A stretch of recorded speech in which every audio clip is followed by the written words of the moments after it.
കേരളത്തിലെ എല്ലാ പഞ്ചായത്തുകളിലെയും പ്രസിഡന്റുമാർ അവരവരുടെ ഭരണ കാലയളവുകളിൽ നടപ്പിലാക്കിയ വികസന പ്രവർത്തനങ്ങളും ക്ഷേമ പദ്ധതികളുമെല്ലാം കേരള വിഷൻ ന്യൂസിൻ്റെ എൻ്റെ പഞ്ചായത്തിലൂടെ പങ്കുവയ്ക്കുകയാണ്. ഇന്ന് നമ്മളോടൊപ്പം അതിഥികളായി ചേരുന്നത് പാലക്കാട് ജില്ലയിലെ വല്ലപ്പുഴ പഞ്ചായത്ത് പ്രസിഡന്റ് അബ്ദുൾ ലത്തീഫും അതുപോലെ തന്നെ മലപ്പുറം ജില്ലയിലെ വട്ടംകുളം പഞ്ചായത്ത് പ്രസിഡന്റ് നജീബ് എമ്മയുമാണ്. എല്ലാവർക്കും എൻ്റെ പഞ്ചായത്തിലേക്ക് സ്വാഗതം.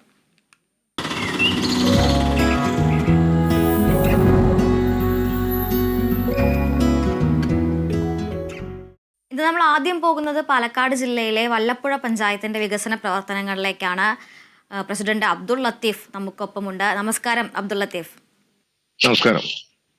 പട്ടാമ്പിയോട് അടുത്ത് കിടക്കുന്ന ഒരു പ്രദേശമാണ് വല്ലപ്പുഴ. പ്രത്യേകിച്ചും ഉൽപാദന മേഖലയ്ക്ക് വലിയ പ്രാധാന്യം നൽകിക്കൊണ്ട് കാർഷിക വൃത്തിയിൽ തന്നെ അല്ലെങ്കിൽ കാർഷിക ഗ്രാമമായി തന്നെ പറയാവുന്ന ഒരു പഞ്ചായത്താണ് വല്ലപ്പുഴ. അപ്പോൾ ഇത്തരത്തിൽ ഈ ഒരു വികസന മേഖലയിലും അതുപോലെ തന്നെ ഉൽപാദന മേഖലയിലും കഴിഞ്ഞ 5 വർഷത്തെ പ്രവർത്തനങ്ങളെ എങ്ങനെയാണ് വിലയിരുത്തുന്നത്?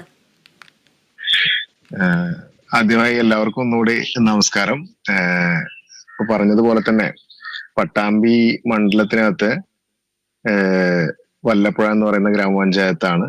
നമ്മൾ കഴിഞ്ഞ 5 വർഷക്കാലത്തെ 5 ആയിട്ടില്ല 4 സംതിങ് പ്രവർത്തനങ്ങൾ നോക്കുമ്പോൾ പറഞ്ഞതുപോലെ തന്നെ ഉൽപാദന മേഖലക്കാണ് വലിയ രീതിയിൽ ഊന്നൽ കൊടുത്തിട്ടുള്ളത്. ഈ വർഷം തൊട്ടാണ് നമ്മൾ എന്ത് ചെയ്യുന്നത്, പാർപ്പിടത്തിന് വലിയ പ്രാധാന്യം നൽകുന്നത്. കാർഷിക മേഖലക്ക് വലിയ രീതിയിലുള്ള പ്രാധാന്യം കൊടുക്കുക എന്നുള്ളത് പറയുന്നത് നമ്മുടെ പാലക്കാട് ജില്ലയുടെ ഒരു സവിശേഷത പോലെ തന്നെ കാർഷിക മേഖലക്ക് വലിയ ഊന്നൽ നൽകുക എന്നുള്ളത് ഒരു ഗ്രാമപഞ്ചായത്ത് എന്നുള്ള നിലക്ക് ചെയ്യേണ്ട ഒരു പ്രവൃത്തി എന്നുള്ള നിലക്ക് കൂടിയാണ് അത് ഏറ്റെടുത്ത് നടപ്പിലാക്കിയത്. മാത്രമല്ല, കാർഷിക വൃത്തി നമുക്കിടയിൽ നിന്ന് വലിയ രീതിയിൽ മാറിക്കൊണ്ടിരിക്കുന്ന ഒരു കാലഘട്ടമാണല്ലോ വന്നുകൊണ്ടിരിക്കുന്നത്. അപ്പോൾ ഒരു പ്രാദേശിക സർക്കാർ എന്നുള്ള നിലക്ക് ഈ മേഖലക്കകത്ത് ഏതെങ്കിലും തരത്തിലുള്ള പ്രവർത്തനങ്ങൾ പ്രത്യേകം ഏറ്റെടുത്ത് നടത്തിയിട്ടില്ലെങ്കിൽ അത്തരം മേഖല ഗ്രാമങ്ങളിൽ നിന്ന് അകന്നു പോകും, പിറകോട്ട് പോകും എന്നുള്ളത് കൊണ്ടാണ് ആ ഒരു പ്രവർത്തനത്തിനകത്ത് കൂടുതൽ ഊന്നൽ നൽകിയത്. ഇതിന്റെ ഭാഗമായി 2023 സംസ്ഥാന സർക്കാരിന്റെ കാർഷിക വകുപ്പിന്റെ കേരളത്തിലെ ഏറ്റവും മികച്ച രീതിയിൽ കാർഷിക പ്രവർത്തനങ്ങൾക്ക് കർഷക മേഖലക്ക് ഊന്നൽ നൽകുന്ന ഗ്രാമപഞ്ചായത്ത് എന്നുള്ള പ്രഥമ പുരസ്കാരം വല്ലപ്പുഴ ഗ്രാമപഞ്ചായത്തിനാണ് ലഭിച്ചിട്ടുള്ളത്. അപ്പൊ ആ രീതിയിൽ ഞങ്ങൾ നല്ല തൃപ്തരാണ്, അതുപോലെ തന്നെ സാറ്റിസ്ഫൈഡ് ആണ് ഈ കാര്യത്തിൽ. മാത്രമല്ല, ഭരണസമിതി എന്നുള്ള നിലക്ക് വളരെ യങ് ആയിട്ടുള്ള ആളുകളാണ് കൂടുതൽ പേരും. 2 പേര് മാത്രമാണ് 50 വയസ്സിന് മുകളിലുള്ളത്. ബാക്കി എല്ലാവരും 40 വയസ്സിന് ചുവടെയുള്ള ആളുകളാണ് എല്ലാവരും. അപ്പോ ആ രീതിയിലുള്ള ഒരു ചാമിങ് ഈ ഒരു മേഖലക്കകത്ത് അല്ലെങ്കിൽ ഭരണത്തിൽ ഉണ്ടായിട്ടുണ്ട് എന്ന് വേണമെങ്കിൽ പറയാം. മാത്രമല്ല, ഈ ഒരു നൂതനമായ കൃഷി രീതികൾ നമ്മുടെ ഗ്രാമപഞ്ചായത്തിൽ കാർഷിക മേഖലക്ക് നേരിടുന്ന വലിയ പ്രതിസന്ധികൾ എന്ന് പറഞ്ഞാൽ ഈ കാട്ടുപന്നി പോലുള്ള, അതുപോലെ തന്നെ വെള്ളവുമായി ബന്ധപ്പെട്ട് അതുപോലെ തന്നെ പല രീതിയിലുള്ള പ്രതിസന്ധികളൊക്കെ ഉണ്ട്. ഇതിനകത്തൊക്കെ കൃത്യമായ ഇടവേളകൾക്കകത്ത് സമയബന്ധിതമായി വ്യത്യസ്തമായ പ്രവർത്തനങ്ങൾ കാർഷിക മേഖലയിലെ ഈ വന്യജീവി ആക്രമണത്തെ ചെറുക്കുന്നതിന് വേണ്ടി ഫെൻസിങ് പോലെ, അതുപോലെ തന്നെ നമ്മുടെ പ്രത്യേക സർക്കാരിന്റെ ഉത്തരവ് വെച്ച് ഗൺ ലൈസൻസ് ഉള്ള ആളുകളെ വെച്ച് നമുക്ക് ആ രീതിയിലുള്ള പ്രവർത്തനങ്ങൾ, അതുപോലെ തന്നെ നൂതനമായ കൃഷി രീതികൾ ചെണ്ടുമല്ലി പോലെ, അതുപോലെ തന്നെ സൂര്യകാന്തി പോലെ, തണ്ണിമത്തന്റെ ഏറ്റവും കൂടുതൽ ഉൽപാദനം നടത്തുന്ന പാലക്കാട് ജില്ലയിലെ തന്നെ ഗ്രാമപഞ്ചായത്തുകളിൽ ഒന്നാണ് വല്ലപ്പുഴ എന്ന് വേണമെങ്കിൽ പറയാം. അതുപോലെ തന്നെ വെറൈറ്റി ആയിട്ടുള്ള കൃഷി രീതികൾ, അതിൽ തണ്ണിമത്തൻ കൃഷി ചെയ്യുന്നതിൽ ഏറ്റവും കൂടുതൽ ഹോർട്ടികോർപ്പ്, സ്റ്റേറ്റ് ഗവൺമെന്റിന്റെ കാർഷിക വകുപ്പിന്റെ ഹോർട്ടികോർപ്പ് വാങ്ങിയെടുക്കുന്ന അല്ലെങ്കിൽ ഹോർട്ടികോർപ്പിലേക്ക് കയറ്റുന്ന തണ്ണിമത്തൻ ഏറ്റവും കൂടുതൽ നമ്മുടെ പഞ്ചായത്തിൽ നിന്നാണ് പോകുന്നത്. അതുപോലെ തന്നെ വെള്ളരിയും മറ്റുമൊക്കെ സ്റ്റേറ്റിന്റെ തന്നെ ഏറ്റവും നല്ലത് അല്ലെങ്കിൽ ഏറ്റവും മികച്ചത് എന്ന് പറയാൻ വണ്ണം നമ്മൾ ഉയർന്ന രീതിയിൽ ആ മേഖല അല്ലെങ്കിൽ കാർഷിക മേഖല ഉയർത്തിയെടുത്തിട്ടുണ്ട് എന്നാണ് ചുരുക്ക രൂപത്തിൽ പറയാനുള്ളത്. കാർഷിക മേഖലയിൽ ഈ പറഞ്ഞതുപോലെ തന്നെ മികച്ച തദ്ദേശ സ്വയംഭരണ സ്ഥാപനത്തിനുള്ള പുരസ്കാരമൊക്കെ നേടിയതാണ്. അതോടൊപ്പം തന്നെ പഞ്ചായത്തിൽ എടുത്തു പറയേണ്ട മറ്റൊരു പ്രത്യേകതയാണ് പഞ്ചായത്തിലെ സ്ഥാപനങ്ങളെല്ലാം തന്നെ ഹരിത സ്ഥാപനങ്ങളായി പ്രഖ്യാപിച്ചിട്ടുള്ളതാണ് എന്നുള്ളത്. അപ്പോൾ മാലിന്യ നിർമ്മാർജ്ജനത്തിൽ കൃത്യമായൊരു മാതൃക പിന്തുടരാൻ പഞ്ചായത്തിന് സാധിക്കുന്നുണ്ട് എന്ന് അതിൽ നിന്ന് തന്നെ വ്യക്തമാണ്. മാലിന്യ നിർമ്മാർജ്ജന രംഗത്ത് എങ്ങനെയാണ് ഈ ഒരു നേട്ടം കൈവരിക്കാനായത്? തുടർന്നു പോരുന്ന പദ്ധതികൾ എന്തെല്ലാമാണ്? മാലിന്യ നിർമ്മാർജ്ജന രംഗത്ത് ഒരുപക്ഷെ ഈ ഭരണസമിതി വന്നതിന് ശേഷം മാത്രമാണ് എനിക്ക് തോന്നുന്നത് 2020 ലാസ്റ്റിലാണ് ഈ ഹരിതകർമ്മസേന എന്ന് പറയുന്ന ഒരു പ്രത്യേക സേന വെച്ച് നമ്മുടെ വീടുകളിൽ നിന്നും സ്ഥാപനങ്ങളിൽ നിന്നൊക്കെ പ്ലാസ്റ്റിക് കളക്ഷനും അതുപോലെ തന്നെ മറ്റു മാലിന്യങ്ങളും കളക്ട് ചെയ്യുന്ന പ്രവർത്തനം സ്റ്റേറ്റ് ഗവൺമെന്റ് ആരംഭിച്ചിട്ടുള്ളത്. ഇതിന്റെ ഭാഗമായി ഒരു ഹരിതകർമ്മ സേന കഴിഞ്ഞ ഭരണസമിതി കാലത്ത് രൂപീകരിച്ചു എന്നല്ലാതെ അത് പ്രാവർത്തികമാക്കാൻ വേണ്ടി സാധിച്ചിട്ടുണ്ടായിരുന്നില്ല. അത് നമ്മൾ അധികാരത്തിൽ അല്ലെങ്കിൽ നമ്മൾ ചുമതലയേറ്റതിനു ശേഷം 2021 ഫെബ്രുവരി മാസത്തിൽ തന്നെ നമ്മൾ ഭരണസമിതി ചുമതലയേറ്റ് ഒരു മാസത്തിനകം തന്നെ അത് അവരെ എല്ലാം ഒരുമിച്ച് കൂട്ടി ആ പ്രവർത്തനം ആരംഭിക്കണമെന്ന് ആവശ്യപ്പെട്ടതിന്റെ അടിസ്ഥാനത്തിൽ എല്ലാ വാർഡുകൾക്കകത്തും ഹരിതകർമ്മസേനയുടെ സേവനം ലഭിക്കുന്നുണ്ട്. അതിന്റെ ഭാഗമായി ഡോർ കളക്ഷനുകൾ വളരെ നല്ല രീതിയിൽ ആദ്യഘട്ടത്തിലൊക്കെ നല്ല പ്രതിസന്ധി ഉണ്ടായിരുന്നു. ജനങ്ങൾ സഹകരിക്കുന്ന കാര്യത്തിലും അതുപോലെ തന്നെ ആളുകൾ ആദ്യമായി കാണുന്ന അല്ലെങ്കിൽ ആദ്യമായി കേൾക്കുന്ന ഒരു പുതിയ ഒരു രീതി അല്ലെങ്കിൽ ഒരു കാഴ്ചപ്പാട് എന്നൊക്കെ വേണമെങ്കിൽ പറയാം. നമുക്കറിയാമല്ലോ മുൻകാലങ്ങളിലൊക്കെ നമ്മുടെ വീടുകളിലെ പ്ലാസ്റ്റിക് കവറുകളോ അല്ലെങ്കിൽ ഏതെങ്കിലും തരത്തിലുള്ള വേസ്റ്റുകളോ ഒന്നും അങ്ങനെ ഒരു സർക്കാർ സംവിധാനത്തിന്റെ ഭാഗമായി പുറത്തു പോകുന്ന ഒരു പ്രവണതയില്ല നമ്മുടെ മുൻകാലങ്ങളിൽ. അത് അടുത്ത തൊടിയിലോ അല്ലെങ്കിൽ വീട് വളപ്പിലോ എങ്ങനെയെങ്കിലും ഒക്കെ കത്തിക്കാറോ അല്ലെങ്കിൽ മറ്റേതെങ്കിലും തരത്തിൽ ഡംപ് ചെയ്യാറോ ആണ് പതിവ് വീടുകളിൽ. അതിൽ നിന്ന് വ്യത്യസ്തമായ ഒരു പുതിയ കാഴ്ചപ്പാട് സർക്കാർ മുന്നോട്ട് വെക്കുമ്പോൾ മാലിന്യമുക്തം നവകേരളം എന്നുള്ള പേരിൽ ഒരു വലിയ കാഴ്ചപ്പാടോടുകൂടിയുള്ള ക്യാമ്പയിൻ ആരംഭിക്കുമ്പോൾ അതിന്റെ ഭാഗമായി നിൽക്കാനും അതോടൊപ്പം ചേർന്ന് പ്രവർത്തിക്കാനും ആ ഒരു നിലയിൽ തന്നെ ഉയർന്ന രീതിയിൽ അതിനെ ഉപയോഗപ്പെടുത്താനോ അല്ലെങ്കിൽ അതിനെ മനസ്സിലാക്കിക്കൊണ്ട് ജനങ്ങൾക്കിടയിലേക്ക് എത്തിക്കാനും വല്ലപ്പുഴ ഗ്രാമപഞ്ചായത്തിന് ഒരു 75% സാധിച്ചിട്ടുണ്ട് എന്നാണ് പറയാനുള്ളത്. പൂർണ്ണമായി അങ്ങനെ 100% എന്ന് എനിക്ക് പറയാൻ കഴിയില്ല. കാരണം ഡോർ കളക്ഷനും കുറച്ചുകൂടെ ഒന്ന് വരേണ്ടതുണ്ട്. മാത്രമല്ല മറ്റു കാര്യങ്ങൾ ഓഫീസുകളുടെ കാര്യത്തിൽ ഹരിത ഓഫീസുകൾ അതൊക്കെ വളരെ നല്ല രീതിയിൽ തന്നെ വളരെ ക്രിയാത്മകമായും അതുപോലെ തന്നെ വളരെ ആത്മാർത്ഥതയോടുകൂടെ നമ്മുടെ ജീവനക്കാരായാലും അതുപോലെ തന്നെ ഓരോ ഘടക സ്ഥാപന മേധാവികളായാലും അതൊക്കെ അത്ര നല്ല ഒരു ഗൗരവത്തോടു കൂടെ തന്നെ കണ്ട് അത് നന്നായി ചെയ്തിട്ടുണ്ട്. നമ്മുടെ സ്കൂളിൽ ഏകദേശം 13ഓളം സ്കൂളുകളുണ്ട് എയ്ഡഡ് അൺഎയ്ഡഡ് മേഖലയിലൊക്കെ. എല്ലാ സ്കൂളുകളും ഈ മേഖലയിലേക്ക് ഉയർത്താൻ വേണ്ടി സാധിച്ചിട്ടുണ്ട്. ഇപ്പോ മാലിന്യമുക്ത നവകേരളത്തിന്റെ ഏറ്റവും അവസാന ഘട്ടത്തിലാണ് അല്ലെങ്കിൽ അതിന്റെ സ്റ്റേറ്റ് ഗവൺമെന്റ് അത് പ്രഖ്യാപിക്കുന്ന ഘട്ടത്തിലാണ് ഇപ്പോ. അതേപോലെ തന്നെ വല്ലപ്പുഴ ഗ്രാമപഞ്ചായത്തും അതിൻ്റെതായിട്ടുള്ള പൊതുയിടങ്ങളിലെ CCTV സ്ഥാപിക്കൽ അതുപോലെ തന്നെ ബിന്നുകൾ സ്ഥാപിക്കൽ പൊതുസ്ഥലങ്ങളിലേക്ക് അതൊക്കെ ഏറ്റവും അവസാന ഘട്ടത്തിലാണ് ഇപ്പോ വല്ലപ്പുഴ നിൽക്കുന്നത്. നല്ല രീതിയിൽ തന്നെ പ്രവർത്തനം ഈ മേഖലക്കകത്ത് ചെയ്തു പോരുന്നുണ്ട്. ഇതിന് എല്ലാ മേഖലയിലുള്ള ആളുകളെയും സഹകരണം നമുക്ക് ഈ അടുത്ത കാലത്തായി കഴിഞ്ഞ 2 വർഷങ്ങളായി ലഭിക്കുന്നുണ്ട്. വ്യാപാരി സുഹൃത്തുക്കൾ അതുപോലെ തന്നെ ക്ലബ്ബ് വായനശാല ഭാരവാഹികള് അതുമായി ബന്ധപ്പെട്ട പ്രവർത്തകര് അതിന്റെ സമീപ പ്രദേശത്തുള്ള ആളുകള് വാർഡ് സമിതികള് അങ്ങനെ ഓരോ ആളുകളും ഇതിലേക്ക് സഹകരിക്കുക എന്നുള്ളതല്ലാതെ പിന്നോട്ട് പോകുന്ന ഒരു സാഹചര്യം നമുക്ക് ഉണ്ടായിട്ടില്ല.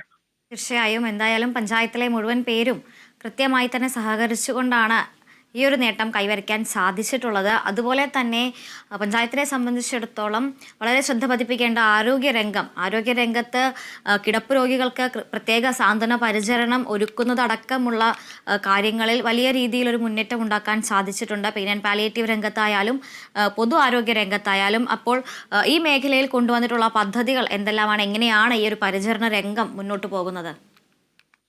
ആരോഗ്യ മേഖലക്കകത്ത് ഈ പറഞ്ഞ കൂട്ടത്തിൽ തന്നെ ഞാൻ നേരത്തെ അത് പ്രത്യേകം ചോദ്യം വരുമെന്ന് അറിയാമായിരുന്നു. അതുകൊണ്ടാണ് ഞാൻ പിന്നെ അത് അപ്പോ സൂചിപ്പിക്കാതിരുന്നത്. ഈ കഴിഞ്ഞ 4 വർഷക്കാലത്ത് ഉൽപാദന മേഖലയെ എങ്ങനെ കാണുന്നതോ അല്ലെങ്കിൽ മറ്റു ഏത് മേഖലയെ കാണുന്നുവോ അതേ പ്രാധാന്യത്തോടുകൂടെ തന്നെ നമ്മൾ ആരോഗ്യ മേഖലയും കണ്ടിട്ടുണ്ട്. അതിന്റെ ഭാഗമായുള്ള പ്രവർത്തനങ്ങൾ നടത്തിയിട്ടുണ്ട് എന്ന് വേണം കരുതാൻ. മാത്രമല്ല നമുക്ക് ഗ്രാമപഞ്ചായത്ത് ഭരണസമിതി ചുമതലയേറ്റതിനു ശേഷമാണ് വല്ലപ്പുഴ പ്രാഥമികാരോഗ്യ കേന്ദ്രമായിരുന്നു, അലോപ്പതി വിഭാഗത്തിൽപ്പെടുന്ന പ്രാഥമികാരോഗ്യ കേന്ദ്രത്തെ FHC ആക്കി, ഫാമിലി ഹെൽത്ത് സെന്റർ ആക്കി ഉയർത്തുന്ന ഒരു സ്ഥിതി ഉണ്ടായി. ഇതിന്റെ ഭാഗമായി വല്ലപ്പുഴ ഗ്രാമപഞ്ചായത്ത് ഭരണസമിതി എന്നുള്ള നിലക്ക് നമ്മള് പ്രത്യേകം ഒരു ഡോക്ടറെയും അതുപോലെ തന്നെ ഒരു ഫാർമസിസ്റ്റിനെയും പോസ്റ്റ് ചെയ്തുകൊണ്ട് പുതിയ ഒരു ഈവനിങ് OP പോലെ, അതുപോലെ തന്നെ നമ്മുടെ ഹെൽത്ത് ഗ്രാന്റ് ഫണ്ട് ഉപയോഗിച്ച് സബ് സെന്ററുകൾ പുതിയത് നിർമ്മിച്ച്, പഴയ ശോചനീയ അവസ്ഥയിലുള്ളത് പഴയത് പൊളിച്ചു പണിത്, അതുപോലെ തന്നെ നമ്മുടെ ഈ അടുത്ത കാലത്ത് ഇപ്പൊ ഒരു മാസം ആയിട്ടില്ല, നമ്മുടെ FHCയുടെ മുൻഭാഗം ആളുകൾക്ക് ബുദ്ധിമുട്ടുണ്ടായിരുന്നു എന്ന് പറയുന്ന വഴി പോലും വളരെ കൃത്യമായി നല്ല രീതിയിൽ അതിനെ ചെയ്യാൻ വേണ്ടി സാധിച്ചിട്ടുണ്ട്. മാത്രമല്ല ആയുർവേദ മേഖല ആയിക്കോട്ടെ, ഹോമിയോ ആയിക്കോട്ടെ, 100% നമ്മള് ഒരു വർഷം നമ്മള് മരുന്നുകളായിക്കോട്ടെ, അതുപോലെ തന്നെ അതുമായി ബന്ധപ്പെട്ട ദൈനംദിന ചെലവുകളായിക്കോട്ടെ എല്ലാം എക്സ്പെൻഡിച്ചർ ആക്കാൻ വേണ്ടി 100% ആ പണം ചെലവഴിച്ച് ജനങ്ങൾക്ക് ആ സേവനം ലഭിക്കാൻ വേണ്ടിയിട്ടുള്ള പ്രവർത്തനങ്ങൾ പൂർത്തീകരിക്കാൻ വേണ്ടി സാധിച്ചിട്ടുണ്ട് എന്ന് വേണം കരുതാം. ഈ കഴിഞ്ഞ 2024-25 വാർഷിക പദ്ധതിക്കകത്ത് ആയുർവേദ മേഖലക്കകത്ത് കഴിഞ്ഞ കാലങ്ങളിൽ ഇല്ലാത്ത രീതിയിലുള്ള പ്രത്യേക ക്യാമ്പയിനുകൾ ഏറ്റെടുത്തുകൊണ്ട് കൂടുതൽ യോഗ പോലുള്ള, അതുപോലെ തന്നെ മറ്റേ ജീവിതശൈലി രോഗങ്ങൾക്കകത്ത് ഉള്ള വർധനവിന്റെ ഭാഗമായി, അല്ലെങ്കിൽ ജീവിതശൈലി രോഗങ്ങൾ ഇപ്പോൾ നമുക്ക് എല്ലാവർക്കും അറിയാം, പ്രഷർ, ഷുഗർ, കൊളസ്ട്രോൾ പോലുള്ള അതിൽ നിന്ന് ഉപോൽപ്പന്നമായി വരുന്ന പോലെയുള്ള കിഡ്നി രോഗങ്ങളായിക്കോട്ടെ, അതുപോലെ തന്നെ അത്തരം കാരൽ രോഗമായിക്കോട്ടെ, അത്തരം മേഖലകളെ, അത്തരം ആരോഗ്യ പ്രശ്നങ്ങളെ വല്ലപ്പുഴക്കകത്ത് നിന്ന് തുടച്ചു നീക്കുന്നതിന് വേണ്ടി, അല്ലെങ്കിൽ താരതമ്യേന കുറക്കുന്നതിന് വേണ്ടിയുള്ള പ്രവർത്തനങ്ങൾ ഈ വകുപ്പുകളെ എല്ലാം ഏകോപിപ്പിച്ചുകൊണ്ട്, ആയുർവേദവും അലോപ്പതിയുമാണ് അതിനകത്ത് എടുത്തു പറയേണ്ടത്. നമ്മൾ പ്രത്യേകം പദ്ധതികൾ വെച്ചത് ആയുർവേദത്തിനകത്താണ്, അതുപോലെ തന്നെ അലോപ്പതി ആയിക്കോട്ടെ, നമ്മൾ ആ രീതിയിൽ തന്നെയാണ് അതിനെ കാണുന്നത്. മാത്രമല്ല ഈ പാലിയേറ്റീവ് പ്രവർത്തനങ്ങൾക്ക് വേണ്ടി തന്നെ ചോദിക്കേണ്ടുന്ന മറ്റൊരു മേഖല കൂടി ഉണ്ട്. അത് എടുത്തു പറയേണ്ടുന്ന ഒരു കാര്യമായതുകൊണ്ടാണ് കേരളത്തിലെ തന്നെ ഏറ്റവും വലിയ ബഡ്സ് റീഹാബിലിറ്റേഷൻ സെന്റർ പ്രവർത്തിക്കുന്നത് വല്ലപ്പുഴയിലാണ്. അതുകൊണ്ട് തന്നെ ഇത്ര വലിയ ഒരു പദ്ധതി, അല്ലെങ്കിൽ ഇത്ര വലിയൊരു സ്ഥാപനം അവിടെ പ്രവർത്തിക്കുമ്പോൾ അതിൻ്റെതായ ഉത്തരവാദിത്തങ്ങളും പ്രവർത്തനങ്ങളും ഉണ്ട്. എങ്ങനെയാണ് ഈ ഒരു കേരളത്തിലെ തന്നെ ഏറ്റവും വലിയ ബഡ്സ് റീഹാബിലിറ്റേഷൻ സെന്ററിന്റെ പ്രവർത്തനം? ബഡ്സ് റീഹാബിലിറ്റേഷൻ സെന്ററിന്റെ നമ്മള് നേരത്തെ പറഞ്ഞതുപോലെ തന്നെ ഭിന്നശേഷിക്കാര് എന്ന് പറയുന്നത് നമ്മുടെ സമൂഹത്തിനകത്ത് പാർശ്വവൽക്കരിക്കപ്പെടുന്ന അല്ലെങ്കിൽ മാറ്റി നിർത്തപ്പെടുന്ന ആളുകളാണ് എന്നുള്ള ഒരു മനോഭാവം പഴയ കാലങ്ങളിൽ ഒക്കെ ഉണ്ടായിരുന്നു. ഏതെങ്കിലും തരത്തിൽ മാനസിക വെല്ലുവിളികൾ നേരിടുന്നവരാണ്, അത്തരത്തിൽ ഓട്ടിസം ബാധിച്ചവരാണ്, അങ്ങനത്തെ ഏതെങ്കിലും പ്രശ്നങ്ങളുള്ളവരെ പൊതുവെ വീടിനകത്തോ അല്ലെങ്കിൽ അവരുടെ വീട്ടുകാർക്കും അവരുടെ രക്ഷിതാക്കളായിക്കോട്ടെ, കുടുംബങ്ങളായിക്കോട്ടെ, അവർക്കും വലിയ പ്രയാസവും മാനസിക പ്രയാസവും, മക്കളുള്ള അമ്മമാർക്ക് അവർക്ക് പുറത്തു പോകാനോ മറ്റോ കഴിയാതെ അങ്ങനെയൊക്കെ വലിയ പ്രതിസന്ധി നേരിടുന്ന ഒരു മേഖലയാണ്. അതല്ലെങ്കിൽ ആ ഒരു ആളുകളുടെ കുടുംബാംഗങ്ങളുടെ മാനസികാവസ്ഥ നമുക്ക് ഊഹിക്കാവുന്നതേ ഉള്ളൂ, അത്തരം പ്രയാസമാണ്. അപ്പൊ നമ്മുടെ പഞ്ചായത്തിനകത്ത് ഈ ബഡ്സ് റീഹാബിലിറ്റേഷൻ സെന്ററിന് ഒരു 2ാം വാർഡ് ചെറുകോട് സ്ഥിതി ചെയ്യുന്ന ഒരു വാടക കെട്ടിടത്തിൽ ഒരു വീടായിരുന്നു, അതായിരുന്നു നമ്മുടെ പ്രവർത്തന കേന്ദ്രം. അതിൽ നിന്ന് ബഹുമാന്യനായ ഞങ്ങളുടെ MLA, പട്ടാമ്പി MLAയുടെ പ്രത്യേക ഇടപെടലിന്റെ അടിസ്ഥാനത്തിൽ ഗ്രാമപഞ്ചായത്ത് സ്ഥലം അനുവദിച്ചുകൊണ്ട് ഗ്രാമപഞ്ചായത്തിന്റെ സ്ഥലത്ത് ഒരു 105 ലക്ഷം രൂപ, ഏകദേശം 1,05,00,000 രൂപയുടെ നല്ല ഒരു കെട്ടിട സമുച്ചയം നിർമ്മിച്ചുകൊണ്ട് കേരളത്തിലെ തന്നെ ഏറ്റവും നല്ല പ്രവർത്തനം നടക്കുന്ന ഏറ്റവും വലിയ ബഡ്സ് റീഹാബിലിറ്റേഷൻ സെന്റർ എന്നുള്ള രീതിയിൽ 2022 ഞങ്ങളുടെ ഭരണസമിതി വന്ന് 2ാം വർഷമാണ് ബഹുമാന്യയായ നമ്മുടെ സാമൂഹ്യ നീതി വകുപ്പ് മന്ത്രി ഉദ്ഘാടനം ചെയ്ത് തുറന്നു കൊടുത്തത്. അതിനുശേഷം ഏകദേശം 40ഓളം ഭിന്നശേഷിക്കാര് ദിനം അവിടെ എന്ത് ചെയ്യുന്നുണ്ട്, അല്ലെങ്കിൽ ഡെയിലി എന്നോണം ഒരു ക്ലാസ് എന്നോണം അവിടെ വരുന്നുണ്ട്. അതിനുവേണ്ടി 3 ആയമാരും 2 സ്പെഷ്യലി ഇത്തരത്തിൽ സർട്ടിഫൈഡ് ആയിട്ടുള്ള ടീച്ചേഴ്സ് ഉണ്ട്. അതുപോലെ തന്നെ ദൈനംദിനം അവർക്ക് എല്ലാ ദിവസവും ഭക്ഷണവും അതുപോലെ തന്നെ വാഹന സൗകര്യവും, വീടുകളിൽ പോയി അവരെ കൊണ്ടുപോകുന്നതിന് വേണ്ട, കൊണ്ടുവരുന്നതിന് വേണ്ട എല്ലാ കാര്യങ്ങളും ഗ്രാമപഞ്ചായത്താണ് ചെയ്യുന്നത്. ഏകദേശം 15 ലക്ഷം രൂപയോളം ഒരു വർഷം നമ്മൾ ഈ ഒരു സ്ഥാപനത്തിന് വേണ്ടി മാത്രം നമ്മൾ എന്ത് ചെയ്യുന്നുണ്ട്, ഗ്രാമപഞ്ചായത്തിന്റെ ഫണ്ടിൽ നിന്ന് ചെലവഴിക്കുന്നുണ്ട്. മാത്രമല്ല അതിൽ നിന്ന് വ്യത്യസ്തമായി ഇപ്പോ ബഡ്സ് റീഹാബിലിറ്റേഷനകത്ത് വരാൻ കഴിയാത്ത ഭിന്നശേഷിക്കാരായിട്ടുള്ള ആളുകളുണ്ട്. അവരിൽ പലർക്കും വീൽ ചെയറുകൾ ആവശ്യമുള്ളവരുണ്ട്. അവർക്ക് പലതരത്തിലുള്ള ഇപ്പൊ കോക്ലിയർ ഇംപ്ലാന്റ് വേണ്ട ആളുകളുണ്ട്. നമ്മുടെ പഞ്ചായത്തിൽ 3 കുട്ടികളാണ്, ചെറിയ കുട്ടികളാണ് മറ്റേ കേൾവിയുമായി ബന്ധപ്പെട്ട കോക്ലിയർ ഇംപ്ലാന്റ് കൊടുക്കേണ്ട ആളുകൾ. ഇത്തരം ആളുകൾക്കൊക്കെ ഈ ബഡ്സ് ശരി, റിഹാബിലിറ്റേഷൻ ശ്രീ സെന്ററിൽ അബ്ദുൽ ലത്തീഫ്, വരുന്നവർക്കും താങ്കൾ സൂചിപ്പിച്ചതുപോലെ വരാത്തവർക്കുമായിട്ടുള്ള തന്നെ എല്ലാവർക്കും വിവിധ സേവനം മേഖലകളിൽ നൽകുന്നുണ്ട്. മാതൃകാപരമായ പ്രവർത്തനം കാഴ്ചവെക്കാൻ വല്ലപ്പുഴ പഞ്ചായത്തിന് കഴിഞ്ഞിട്ടുണ്ട് എന്നുള്ളതാണ്. ആരോഗ്യരംഗമായാലും കാർഷിക രംഗമായാലും സാന്ത്വന പരിചരണ രംഗമായാലും മികച്ച രീതിയിൽ തന്നെ പ്രവർത്തനങ്ങൾ നടത്താൻ കഴിഞ്ഞിട്ടുണ്ട് എന്നാണ് മനസ്സിലാകുന്നത്. പാലക്കാട് ജില്ലയിലെ വല്ലപ്പുഴ പഞ്ചായത്തിന്റെ വികസന പ്രവർത്തനങ്ങളാണ് പഞ്ചായത്ത് പ്രസിഡന്റ് ശ്രീ അബ്ദുൽ ലത്തീഫ് നമ്മോട് പങ്കുവച്ചത്. എല്ലാ ഭാവി വികസന പ്രവർത്തനങ്ങളും കൂടുതൽ നന്നായി നടത്താൻ സാധിക്കട്ടെ എന്ന് ആശംസിക്കുന്നു. നന്ദി.